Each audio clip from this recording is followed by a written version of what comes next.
You ever have one of those moments where you know you should look away, but you don't? Where every part of you says, don't do it, but your thumb moves anyway? That was me, staring at a text from Leo at 1:08 a.m., the screen lighting up my dark bedroom like some kind of warning flare. You up? That was it. Just those two words. From Leo. My best friend's boyfriend. I should have ignored it. Thrown my phone face down and gone back to sleep like a decent person. But instead, I stared at the message like it was a puzzle I had to solve. I wasn't even fully awake. My room was too warm, and I'd gone to bed feeling off, like I'd forgotten something important.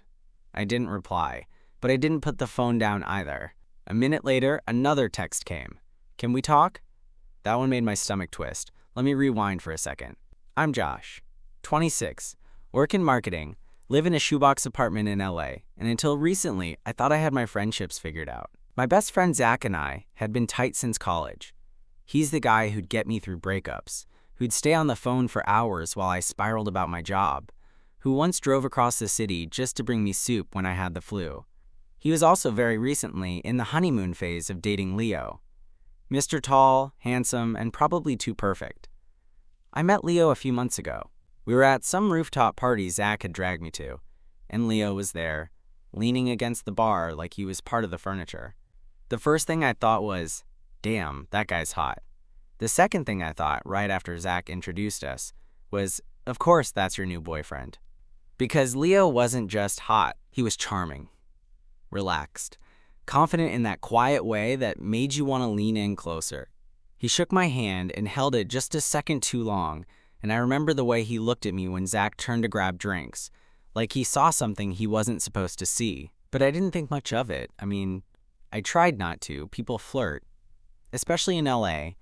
Doesn't mean anything. Fast forward to now, Leo texting me in the middle of the night while Zach's probably fast asleep next to him, snoring with one arm thrown across the bed like he always does. I told myself not to reply, to wait until morning and pretend I never saw it, but my fingers moved on their own. What's going on? 3 dots appeared. Then disappeared. Then nothing. I stared at the screen, heartbeat doing a weird off-rhythm thud against my ribs. Then finally, can I come over? That's when I sat up. Not because I was going to say yes, just because I was in that weird limbo between curiosity and panic. I could hear the faint hum of traffic outside, could feel the fan blowing air on my neck. Everything felt still. Too still. I stared at those words. Can I come over? From Leo, Zach's boyfriend. I didn't answer. I needed to think. I got up, walked barefoot to the kitchen, drank water straight from the tap, and stared out at the dark city. I should have said no, should have shut the door on whatever this was becoming. But when I walked back into my room a few minutes later, my phone buzzed again. I'm outside. I stood there, in the middle of my dark apartment, heart thudding, staring at that text like it might vanish if I blinked too long. I'm outside. I hadn't even replied to his last message. And yet, here he was. Outside my building. At 1:16 a.m. on a Tuesday. I crossed the room slowly, barefoot, not really sure what I was doing. The rational part of me, the part that usually won out in moments like this, was screaming, "Don't open that door." But another part, the quieter one, the one I usually smother with sarcasm and logic, whispered, "You want to see him." And that part had a point. I crept to the window and peeked through the slats of the blinds. Sure enough, there he was, Leo, leaning against the hood of a black Audi. Wearing a hoodie and basketball shorts like this was just some casual midnight drop-by, like he wasn't in a committed relationship with my best friend. I hesitated for a long moment, then grabbed a t-shirt off the chair by my bed, pulled it over my head, and made my way to the door. The hallway outside was dim and smelled faintly of someone's microwaved leftovers. My feet were cold against the concrete as I padded down the steps to the front entrance, pausing with my hand on the handle. I wasn't even sure what I was going to say. "What the hell are you doing here?" Felt too dramatic. "Hey," felt too casual. "Are you out of your fucking mind?" Maybe. When I opened the door, all of that disappeared. Because the look on Leo's face wasn't smug or playful, it was wrecked. He straightened when he saw me, shoving his hands into the front pocket of his hoodie like he wasn't sure if he should be here either. "Hey," he said, voice low. "Leo." "What the hell?"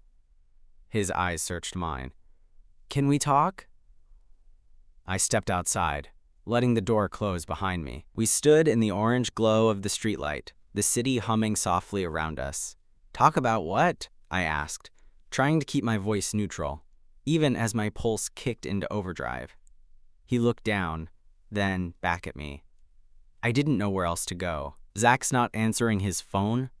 I asked, even though I knew that wasn't the reason. Leo gave a weak smile. "He's asleep." "Right. So you decided to drive across town and show up here instead?" He sighed, running a hand through his hair. "Look, I know this is weird." "Yeah, I'd say so." We stood there in silence for a few seconds, both of us unsure how to move forward. A car passed by slowly, its headlights briefly illuminating Leo's face, making the shadows under his eyes look even deeper. He looked tired, not just physically, but in that way people look when they've been holding something in for too long. "I need to talk to someone who actually listens," he said finally. I raised an eyebrow. "You're saying Zach doesn't?" "I'm saying—" He trailed off, exhaling sharply. "I don't even know what I'm saying. I'm sorry. This was a bad idea." He turned like he was about to head back to his car. "Wait," I said, before I could stop myself. He paused, glancing over his shoulder. "You drove all the way here. You might as well come in." He looked at me for a long second, like he was trying to figure out what I meant by that. Hell, I was trying to figure it out too. Then nodded. Inside, the apartment felt even smaller than usual with him in it. He kicked off his shoes by the door, glanced around like he'd never really noticed the place before. "I like your space," he said quietly. "It feels lived in." "It's tiny," I replied, heading to the kitchen and grabbing 2 glasses of water. "And noisy. You can hear the upstairs neighbor sneeze through the walls." He smiled faintly. "Still, it's nice." I handed him a glass and leaned against the counter. "So what's this really about?" Leo sipped his water, then set the glass down and crossed his arms over his chest. "Zach and I had a fight." I waited. He didn't elaborate. "What kind of fight?" He rubbed the back of his neck, then looked at me. "He thinks I'm emotionally unavailable." I couldn't help it. I laughed, but not in a mocking way. Just surprised. "You? Emotionally unavailable? You've known him for what, 3 months?" 4, he said. "And that's long enough to expect full emotional transparency?" Leo gave me a look. "You don't agree?" I shrugged. "I think it depends." He stepped closer, just a little. "You know what the weirdest part is?" "What?" "I talk to you more than I talk to him." I blinked. "That's not really something you should be telling me." He nodded. "I know, but it's true." "Leo, I think about you." I froze. My heart did that thing it does when the stakes get suddenly, terrifyingly real. He took another step. "Not in a creepy way. Not like, I don't know, just you get me." My mouth went dry. "You're dating my best friend." "I know." "Then what are you doing here?" He looked me dead in the eye. "Trying not to screw this up, but I already have, haven't I?" I didn't answer, because the truth was, I didn't know. I didn't know what any of this meant, but I knew the air between us was charged, and the silence was louder than anything he'd said all night. And I knew that when he stepped closer again, I didn't move. There was maybe a foot of space between us, and the air felt like it thickened with every passing second. Leo's eyes flicked down to my mouth, just for a beat. So fast I could have pretended I imagined it, but I didn't, and he didn't try to hide it. "You shouldn't be here," I said, but my voice came out too soft. It didn't have the weight I meant for it to carry. It sounded more like a suggestion than a boundary. "I know," he said again, "but here I am." He wasn't touching me. Not yet, but he was close enough that I could feel the heat from his body, close enough that the scent of his cologne, something warm and clean, like cedar and cotton, settled into the space between us. Familiar. Too familiar. And still, I didn't move. "I don't want to mess anything up," he said, voice low. "With Zach, with you. But I've been thinking about this, about you, for weeks. I looked at him sharply. Don't. I'm just being honest. That's not what honesty looks like, Leo. That's just you feeling something inconvenient and dumping it on me in the middle of the night. That stopped him for a second. He blinked, like he hadn't expected me to push back. But to his credit, he didn't get defensive. He just nodded slowly, as if absorbing it. You're right, he said. I shouldn't have come here. There was a pause. Long. Heavy. But I'm not sorry I did. His voice cracked just slightly at the edges, like he was holding something back. And for a second, I remembered all the times I'd caught him looking at me when he thought no one would notice. The way he'd linger in conversations with me long after Zach had moved on to something else. The way his texts, even when they were innocent, felt like they carried a different energy. And I hated that a part of me wanted this.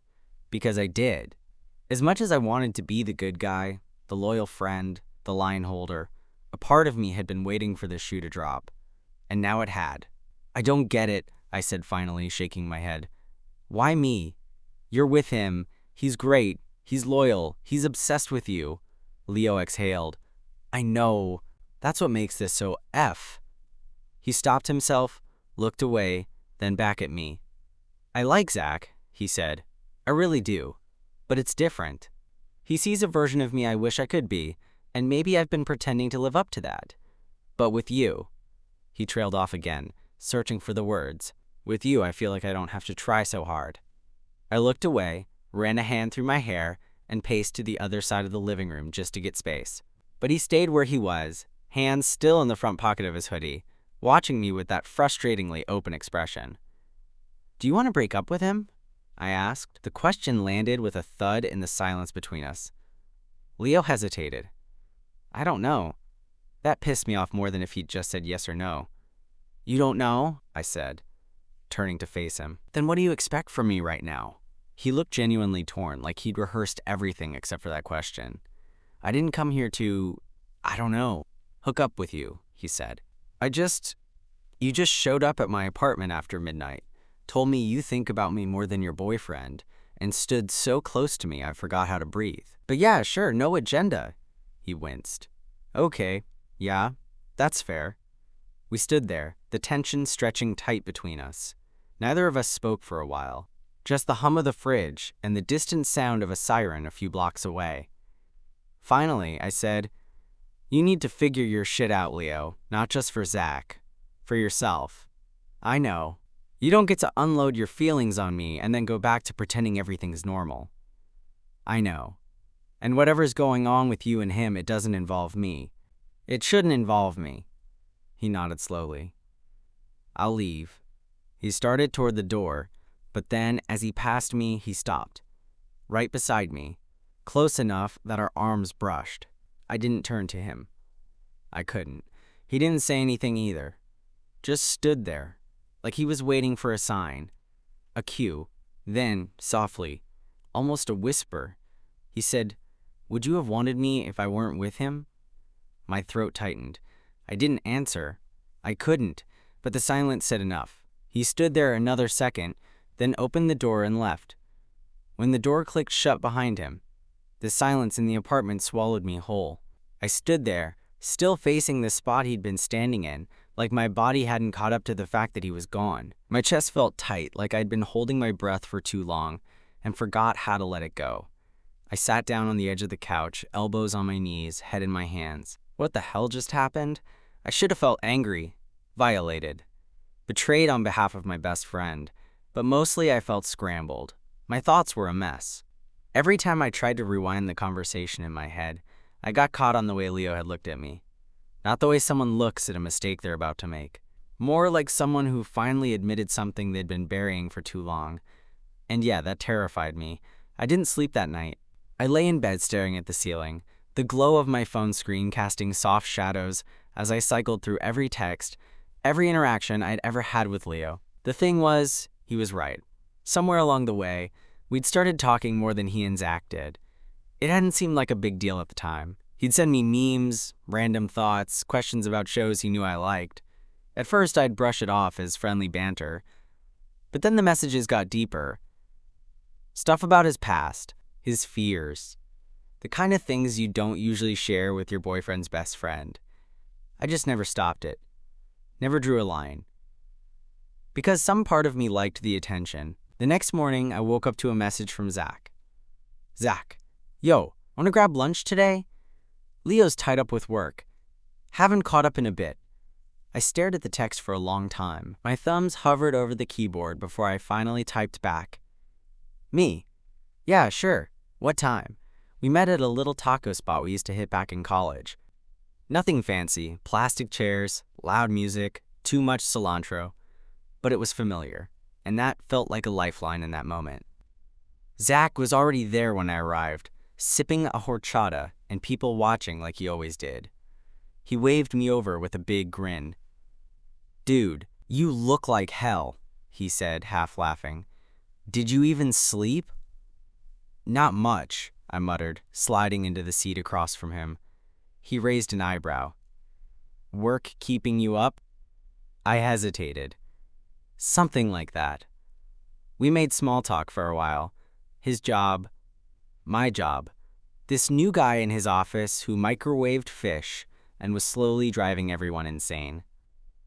I tried to stay present, to keep the conversation normal. But every few seconds, my mind drifted. It felt like I was lying by omission, just being here. And then Zach said something that nearly made me choke on my taco. So, Leo said he went out for a drive last night. I looked up, forcing myself to stay still. Yeah? Yeah, Zach said, frowning. Said he couldn't sleep, needed to clear his head. I nodded slowly, keeping my expression blank. Makes sense. Zach studied me for a second. You hear from him? My heart lurched. What do you mean? I don't know, Zach said. Just feels like he's been off lately. And I know you two talk more than you admit. I froze. What makes you say that? He shrugged.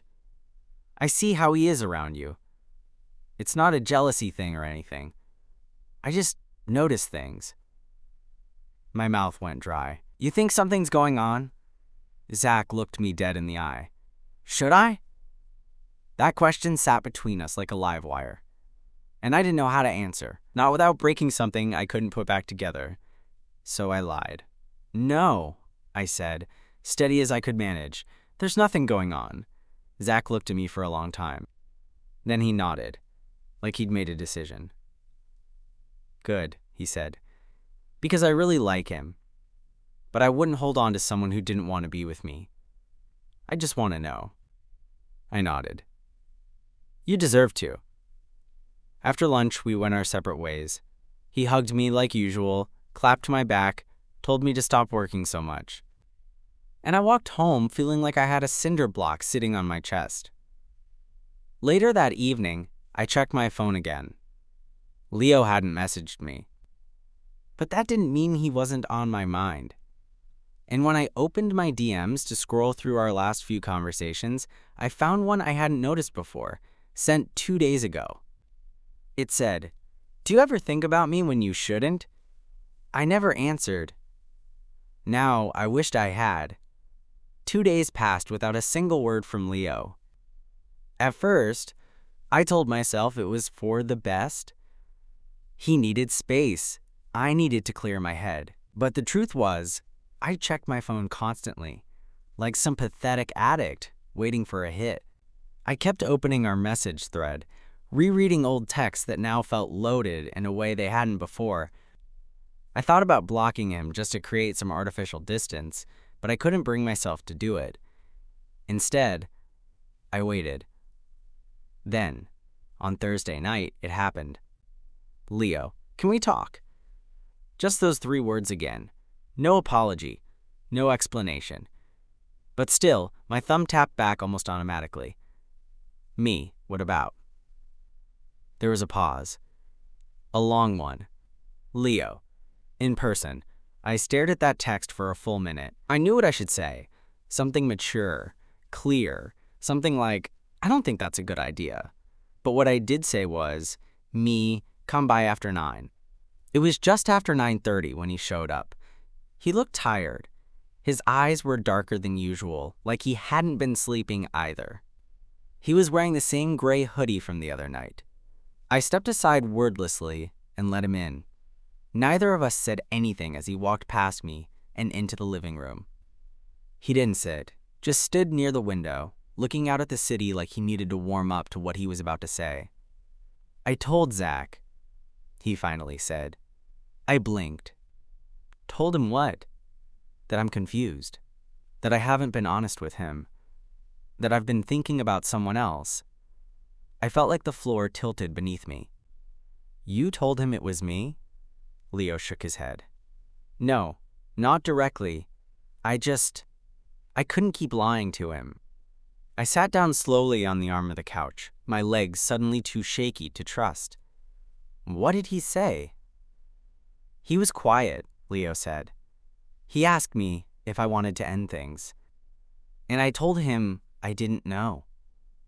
I let out a humorless laugh. "You say that a lot," he winced. "I know. I'm sorry. He turned to face me. "I didn't come here tonight to make it worse. I came because I needed to tell you something." I crossed my arms, defensive before I even knew what he was about to say. "Okay." He stepped closer. Not all the way, just a few feet, enough to still read my expression. "I haven't stopped thinking about you since that night," he said. "Even before then, if I'm being honest. I tried to ignore it, to push it down, but being around you, it feels different." I swallowed. "Different? How?" Leo looked frustrated with himself, like the words didn't come easily. "Like I don't have to perform," he said. "Like I don't have to be some perfect version of myself. With you, I can just be." That did something to me. I hated how much it meant, hearing that. Because it meant I wasn't imagining it. All those moments I thought were harmless. The looks, the messages, the late-night texts. They weren't just in my head. He took another step forward. I didn't move. "I don't know what this is," he said quietly. "But I know I want to figure it out, with you." I stared at him. "And what about Zach?" His face twisted in guilt. "I don't want to hurt him. He's a good person. But I can't lie to him. Or to myself. Not anymore." I looked away. "This isn't just a chill-in for you?" "No," he said. "Immediate. Certain. It never was." And that word, never, hit me like a punch to the gut. Because for all the confusion, for all the mess and moral gray, I believed him. And believing him made it so much harder. He took another step. We were just a few feet apart now. He didn't reach for me, just waited. "You say you don't want to lie to Zach," I said. "But you're asking me to be part of something that hurts him." "I'm not asking you to sneak around," he said. "I'm asking if, when this settles, when it's honest, you'd be open to seeing where this goes." I exhaled sharply, my hands clenched into fists at my sides. "I don't know." Leo nodded slowly, like he'd expected that. "That's fair." Silence hung between us again, but it wasn't angry. It was heavy. Sad. Like two people standing at the edge of something neither of them had planned for. He looked down, then back up. "I won't text again unless you want me to," he said. And then, quietly, "Do you want me to?" I stared at him. At his face, at the storm in his eyes, at the quiet truth in the way he stood there. Vulnerable and unsure for once. And I said the one thing I probably shouldn't have. "I don't know, but I want to." Leo didn't try to close the distance after I said it. He just stood there, eyes locked on mine, like he was trying to read between the lines of what I'd just said, trying to figure out if "I want to" meant yes, or just meant I'm still thinking about it. Truth was, I didn't know myself. But he nodded, slowly, as if to say, "Okay, that's enough for now." Then he left. No dramatic exit, no hug, no lingering glance over his shoulder. Just the soft click of the door and the faint echo of his footsteps down the hall. And me, still sitting on the arm of the couch, feeling like I just stepped out of some storm I hadn't realized I'd been in until it passed. Except it wasn't over. Not even close. The next few days were quiet. Too quiet. Zach didn't text. Leo didn't either. It was like the world had hit pause. I threw myself into work, into cleaning, into doing everything but sitting still. Because when I sat still, I thought about him. About that look in his eyes. About what he'd said. About what I'd said. About what we didn't say. It wasn't until Saturday afternoon that I heard from either of them. Zach texted first. Zach, hey, can we talk? My stomach twisted. I stared at the message for a solid minute before replying. Me, sure. You want to come by? Zach, nah.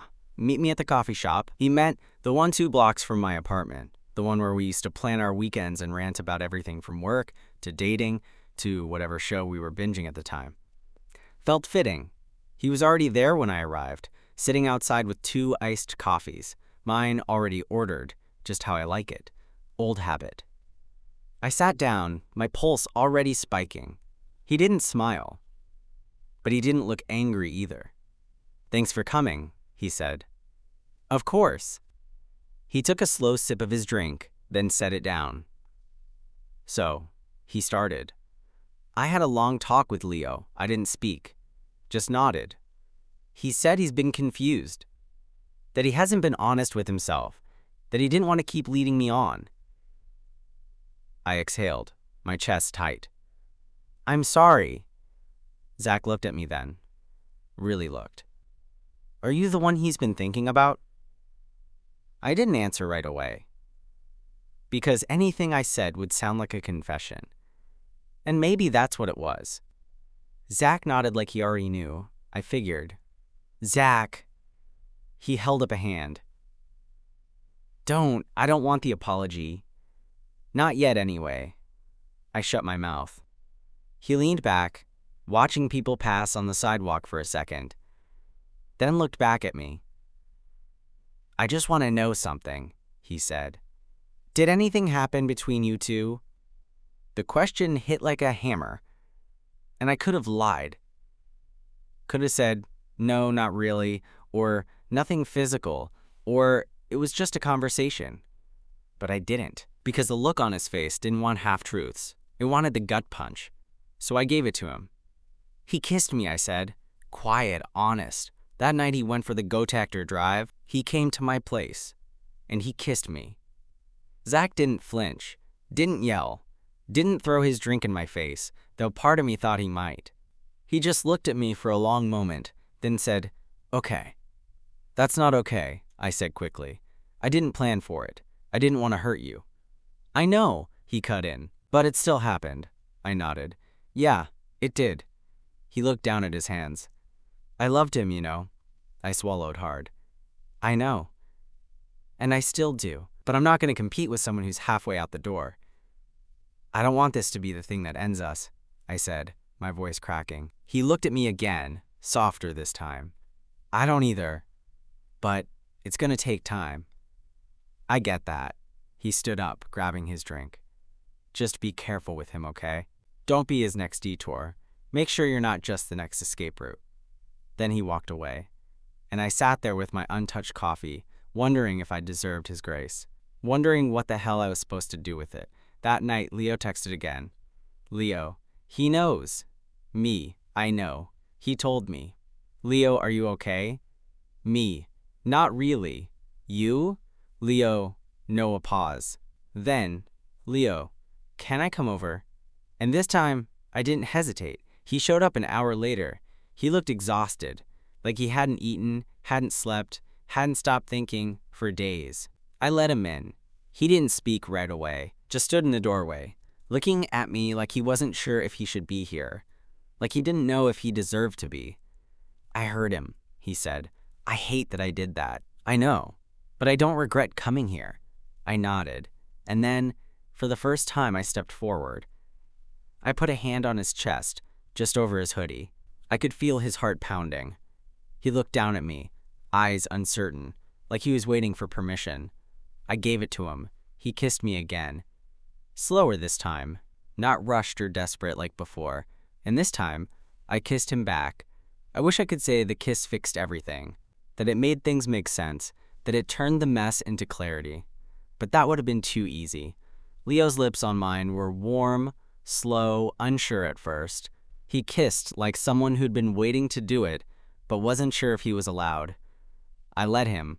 I didn't stop it. I didn't even slow it down, because in that moment, I didn't care about anything else.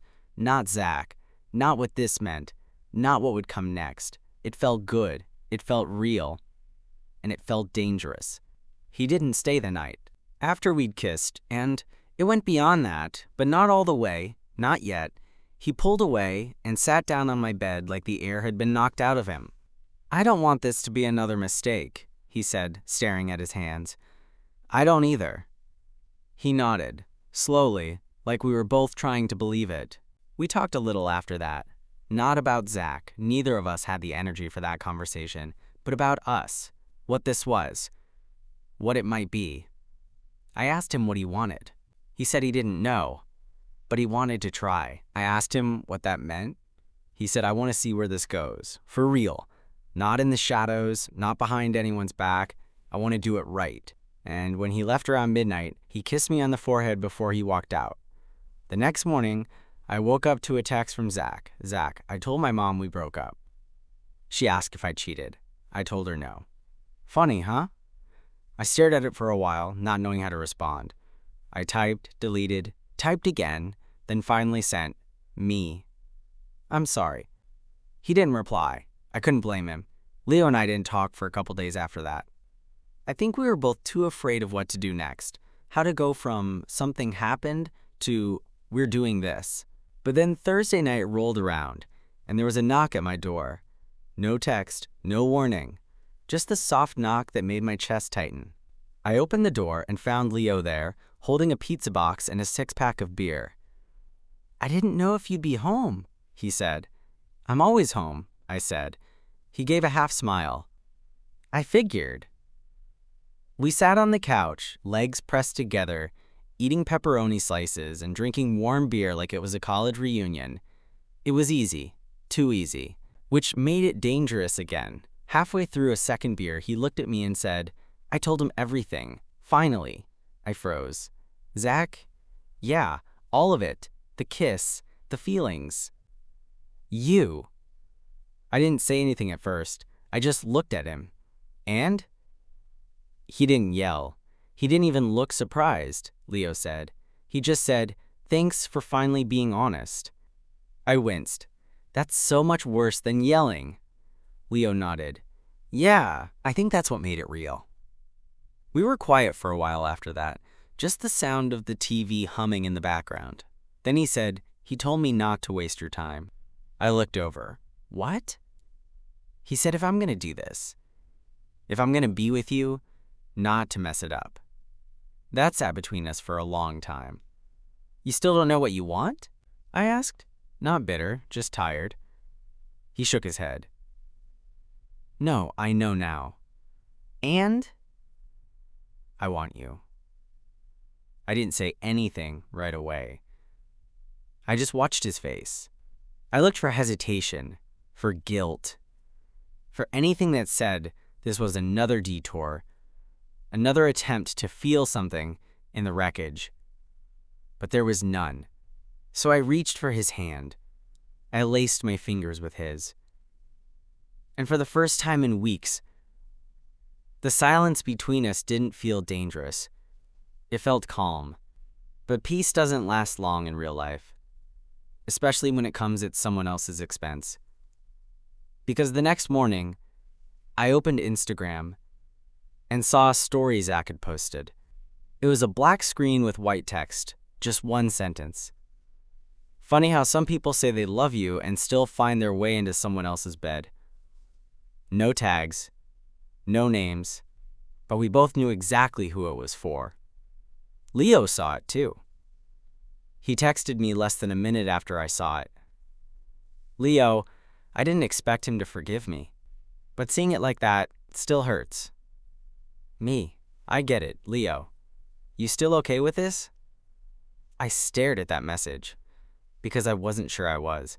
Not because I didn't want him. Not because it didn't feel right, but because some things stick to you.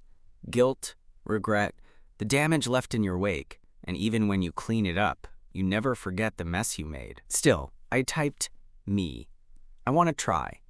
And when he replied with a simple, Leo, me too, I let myself feel something I hadn't felt since this started. Hope. Trying sounded like such a soft word. Hopeful. Vague. Forgiving. But in practice, trying felt like walking a tightrope above everything we'd broken. Me, Leo, and the friendship we left cracked and echoing behind us. The first few weeks were weird. Not awful, just off. Leo and I didn't call it dating. We didn't label it. We didn't post pictures or hold hands in public. We met up at my place, or sometimes went out to places where no one would know us. Everything was unspoken, but understood. Give it time. Let the dust settle. Don't make it worse than it already is. And it worked. For a while. There were moments when I'd wake up and see Leo's shoes by my front door and feel something terrifying and unfamiliar. Peace. Like maybe this could be real. Like maybe this wasn't just fallout. It was the beginning of something.